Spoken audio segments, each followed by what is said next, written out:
നമസ്കാരം. Domestic logistic മാനേജ്മെന്റുമായിട്ട് ബന്ധപ്പെട്ട് Calicut university BBAയിലെ രണ്ടാമത്തെ മൊഡ്യൂളാണ് നമ്മൾ ഡിസ്കസ് ചെയ്തുകൊണ്ടിരിക്കുന്നത്. അതിന്റെ മറ്റൊരു പാർട്ടിലോട്ട് നിങ്ങളെ സ്വാഗതം ചെയ്യുന്നു.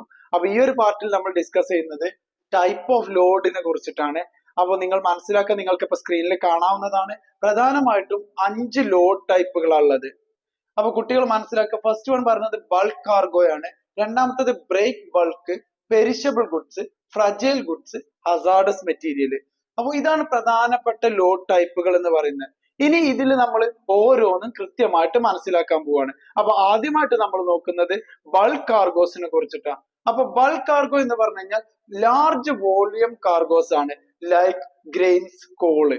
വലിയ അളവില് ലോജിസ്റ്റിക് ഓപ്പറേഷൻസിലൂടെ ട്രാൻസ്പോർട്ട് ചെയ്യുന്ന ഗുഡ്സിനെയാണ് നമ്മൾ ബൾക്ക് കാർഗോസ് എന്ന് പറഞ്ഞത്. നമ്മള് ട്രെയിനുകൾ, ഓപ്പൺ വാഗൺസ് പിക്ചർ കണ്ട സമയത്ത് മുൻപത്തെ വീഡിയോയിൽ നമ്മൾ കണ്ടിട്ടുണ്ടാവും. അതിൽ കോൾ കൊണ്ടുപോകുന്നത്, കൽക്കരി കൊണ്ടുപോകുന്നത്. അപ്പൊ ആ കൽക്കരികളൊക്കെ ബൾക്ക് കാർഗോ കാറ്റഗറിയിൽ പെടുന്നതാണ്. ഇതാണ് ടൈപ്പ് ഓഫ് ലോഡിൽ ഒന്നാമത് വരുന്നത്. രണ്ടാമതായിട്ട് വരുന്നത് ബ്രേക്ക് ബൾക്ക് ആണ്. അതായത് ആ ബൾക്ക് കാർഗോനെ ഒരുപാട് ബ്രേക്ക് ആക്കിയിട്ട് ചെറിയ ചെറിയ കാർഗോ ആയിട്ട് മാറ്റുന്നത്. അങ്ങനെ ഈസി ആയിട്ട് നിങ്ങൾക്ക് വേണമെങ്കിൽ മനസ്സിലാക്കാം. അതായത് packaged items such as boxes, drums. Cargo ഒരു വാഹനത്തിൽ ബോക്സുകളായിട്ട്, ഡ്രംസ് ആയിട്ട് അറേഞ്ച് ചെയ്തിട്ടുള്ള കാർഗോ, അത്തരത്തിലുള്ള കാർഗോനെയാണ് ബ്രേക്ക് ബൾക്ക് എന്ന് പറയുന്നത്. നിങ്ങളൊരു വാഹനം മനസ്സിൽ കാണാം, അതിൽ ഒരുപാട് ബോക്സുകൾ, കാർഗോ ബൾക്കാണ്. പക്ഷെ അതിന് ഓരോ കസ്റ്റമേഴ്സിന്റെ ബേസിൽ അതിനെ ബ്രേക്ക് ചെയ്തിട്ടുണ്ട്. അപ്പൊ അതാണ് പറയുന്നത് ബ്രേക്ക് ബൾക്ക് എന്ന് പറയുന്നത്. ഇനി മൂന്നാമതായിട്ട് പറഞ്ഞ പെരിഷബിൾ ഗുഡ്സ് ആണ്. ടെമ്പറേച്ചർ കൺട്രോൾ ആവശ്യമുള്ള ഗുഡ്സിനെയാണ് പെരിഷബിൾ ഗുഡ്സ് എന്ന് പറയുന്നത്. അപ്പൊ എക്സാമിന് വിദ്യാർത്ഥികൾ എഴുതി വെക്കേണ്ട ടേമും required temperature control just like food and medicines.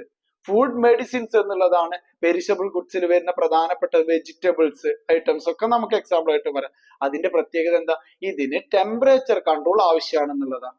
അടുത്ത ഒരു ടൈപ്പ് എന്ന് പറയുന്നത് fragile goods, need careful handling.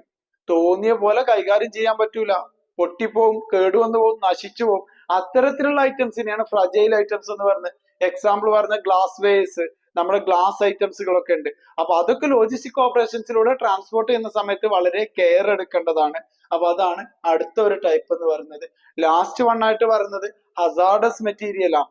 അപകടകരമായിട്ടുള്ള material, chemicals, flammable substance, need special permit. ഇപ്പൊ കെമിക്കൽസ്, ഹൈലി ഇൻഫ്ലെയിമബിൾ ആയിട്ടുള്ള സാധനങ്ങളാണ് നിങ്ങൾ ട്രാൻസ്പോർട്ട് ചെയ്യുന്നുണ്ടെങ്കിൽ നിങ്ങൾക്ക് സ്പെഷ്യൽ പെർമിഷൻസ് ഉപയോഗിക്കണം. നിങ്ങൾക്ക് സ്പെഷ്യൽ പെർമിഷൻ എന്തിനൊക്കെ വേണം? ഡ്രൈവർക്കും വേണം, വാഹനത്തിനും വേണം. രാജ്യത്തെ നിയമ സംവിധാനത്തിന്റെ ഉള്ളിൽ നിന്നുകൊണ്ട് മാത്രമേ ഈ ഒരു ട്രാൻസ്പോർട്ട് ഓപ്പറേഷൻ നിങ്ങൾക്ക് ട്രാൻസ്പോർട്ട് ചെയ്യാൻ കഴിയുള്ളൂ, നടത്താൻ കഴിയുള്ളൂ, എക്സിക്യൂട്ട് ചെയ്യാൻ കഴിയുള്ളൂ.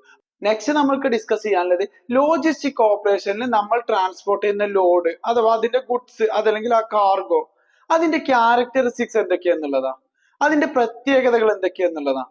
അപ്പൊ ലോഡ് ക്യാരക്ടറിസ്റ്റിക്സിനെ കുറിച്ചിട്ടാണ് ഇനി പറയുന്നത്. ഒരു ലോഡിന്റെ ക്യാരക്ടറിസ്റ്റിക്സ്, ഒരു ലോഡിന്റെ പ്രത്യേകത എന്ന് പറയുന്നത് ഒന്നെങ്കിൽ അതിന്റെ വോളിയം ആയിരിക്കും. അത് ബൾക്കാണോ, ഹെവി ആണോ, ലൈറ്റ് ആണോ എന്നുള്ളത് വോളിയം. രണ്ടാമത്തത് അതിന്റെ പ്രത്യേകത എന്ന് പറഞ്ഞാൽ എത്ര കിലോ ഉണ്ട് അത്, അതിന്റെ വെയിറ്റ്. അപ്പൊ വോളിയം, വെയിറ്റ്.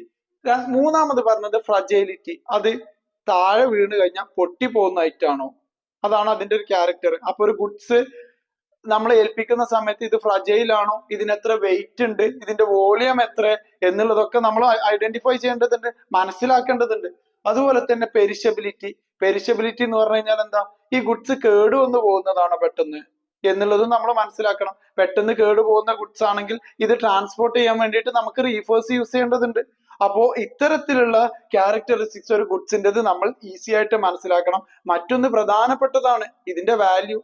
ഇതിന് എത്ര മൂല്യം വരും, ഇത് ലോസ് ആയി കഴിഞ്ഞാല് നമ്മുടെ കമ്പനിക്ക് ഇതിന്റെ ബേർഡൻ വരുമോ, അതല്ലെങ്കിൽ ഇതിന് എത്ര ഇൻഷുറൻസ് എടുക്കേണ്ടി വരും. അപ്പൊ ഹൈ വാല്യൂ ഉള്ള ഗുഡ്സ് ആണെങ്കിൽ നമ്മൾ ഇൻഷുർ ചെയ്യേണ്ടി വരും, എല്ലാ ഗുഡ്സും ഇൻഷുർ ചെയ്യേണ്ടി വരും. ഹൈ വാല്യൂ ഉള്ള ഗുഡ്സ് ആണെങ്കിൽ അത്രയും പ്രീമിയം കൊടുത്തിട്ട് നമ്മൾ ഇൻഷുർ ചെയ്യുമ്പോൾ കസ്റ്റമറിന്റെ കയ്യിൽ നിന്ന് അതിനനുസരിച്ച് ഒരു എമൗണ്ട് നമ്മൾ ചാർജ് ചെയ്യേണ്ടി വരും. അപ്പൊ അതിന്റെ വാല്യൂ. ദെൻ ഹാൻഡ്ലിംഗ് നീഡ്സ്, ഇത് എങ്ങനെയാണ് കൈകാര്യം ചെയ്യേണ്ടത്. അപ്പോ ഇത്രയും കാര്യങ്ങൾ നമ്മുടെ ലോജിസ്റ്റിക് ഓപ്പറേഷനിൽ ഒരു ഗുഡ്സുമായിട്ട് ബന്ധപ്പെട്ട് മനസ്സിലാക്കണം. അതുകൊണ്ട് അതിന്റെ ക്യാരക്ടറിസ്റ്റിക്സ് എന്ന് പറഞ്ഞാൽ നിങ്ങളൊരു ഗുഡ്സ് ഏൽപ്പിച്ചു കഴിഞ്ഞാൽ, കസ്റ്റമർ ഏൽപ്പിച്ചു കഴിഞ്ഞാൽ ഈ ഗുഡ്സിന്റെ ഇത്രയും ഡീറ്റെയിൽസ് നിങ്ങൾ അറിഞ്ഞിരിക്കണം. ഇതിനെയാണ് നമ്മൾ ലോഡ് ക്യാരക്ടറിസ്റ്റിക്സ് എന്ന് പറയുന്നത്. അപ്പോൾ ഇതാണ് ഈ ഒരു വീഡിയോയിൽ നമ്മൾ ഡിസ്കസ് ചെയ്തിട്ടുള്ളത്. അപ്പോൾ ഈ വീഡിയോ നിങ്ങൾക്ക് ഇഷ്ടപ്പെട്ടിട്ടുണ്ടെങ്കിൽ ചാനൽ സബ്സ്ക്രൈബ് ചെയ്യുക, അതേപോലെ തന്നെ വീഡിയോക്ക് ലൈക്ക് ചെയ്യുക, കമന്റ് ചെയ്യുക. നിങ്ങൾക്ക് ഏതെങ്കിലും ഒരു പാഠഭാഗം ആവശ്യമുണ്ടെങ്കിൽ താഴെ കമന്റ് ബോക്സിൽ നിങ്ങൾക്ക് രേഖപ്പെടുത്താവുന്നതാണ്. Okay, thank you.